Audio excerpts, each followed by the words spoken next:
Hello, welcome back. It's me again, Chloe, and today we are going to start off with a Love Unbound's prologue.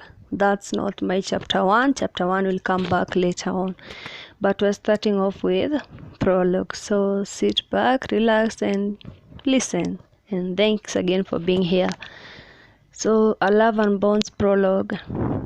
I'll start. She struggled to open her eyes. She was tired, exhausted, and her body it itched all over. She felt like as if she had been hit by a moving truck. For a brief moment, she scanned the place she was at. She would recognize that place even during the night. It was in a car, her husband's. But rather than be comfortable in it, she was pretty uncomfortable. It was then that she realized that she tried to turn around that she sat on her side, her feet up. The car was flipped down from the driver's seat, and so putting all her energy into her already derailed body, she turned well enough to the horror that she saw with her bare eyes. "Sal!" she gasped, in an urgency only she could explain.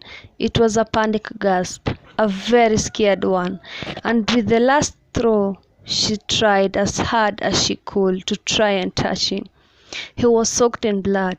He had worn a white t-shirt and some black jeans for a reason she knew very well. He was casual like that. "Sal!" She tried calling him once again.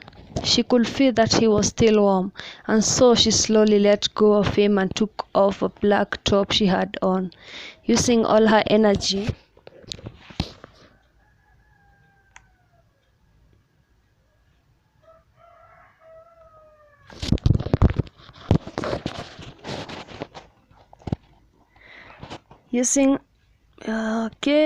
where were we? Using all her energy, she wiped his face, and she could see him clearly. But there was blood oozing out from his head on the left side. "Hey, Sal, come on." He was slurring, but he hadn't opened his eyes yet. He was struggling, she could easily see that, and so she squeezed his hand. "Lou," he managed to call her name. "I'm right here," she said to him. What happened?" he asked, opening his eyes. "An accident," she answered him. "How bad?" she asked him when she saw him try and move his head. She could see that it was taking all he had to even try.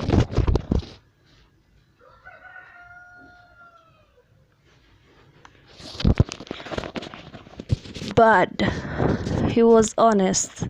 There was no better answer that he could have given her, but still she had hoped that maybe, just maybe, what she was saying was nothing but something physical. "We will get help," she said, not necessarily to him, but to herself. The car was rolled over pretty badly, and she knew they both had no way out, and in a way she felt that he knew that too. "I'm sorry." He flinched and then winced in pain. "Not now, please. We can fix everything once we are out of this hell."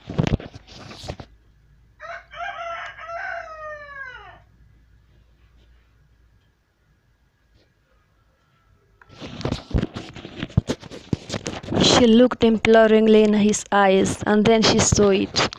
The open fractured skull. She could very well see the bone that was sticking out, exactly where the blood was oozing out, and for the very first time in a very, very long time, she didn't want to have the answers.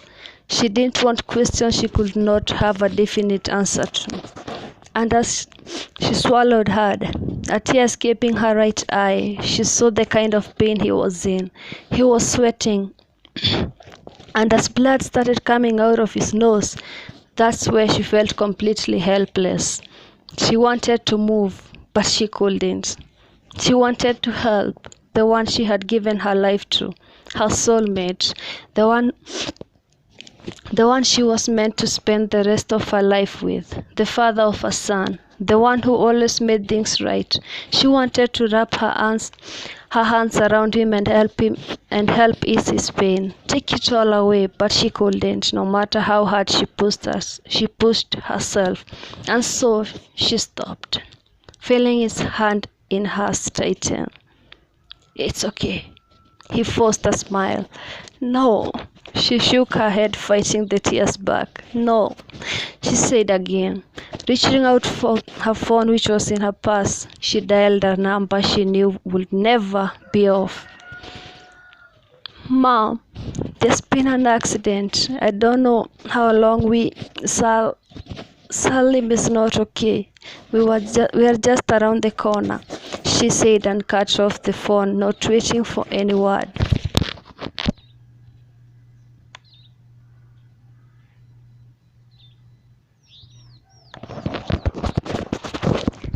Your mom will get us help. Just hang in there, she said to him. He was really struggling to keep his body steady, keep his eyes open for her. And she knew that she didn't need anything else. Seeing him make an effort was enough, and so, for his sake, she made one too. He trusts you unlike me. He believes in who you are. You know, he knows you and does everything just how you would want any of your followers to. So please, don't let this be how his story ends. Ian still needs his two parents. I need him to walk this life with me. God, she said to herself. It had taken all she had, but she did. She had spoken words to the one she didn't believe in anymore.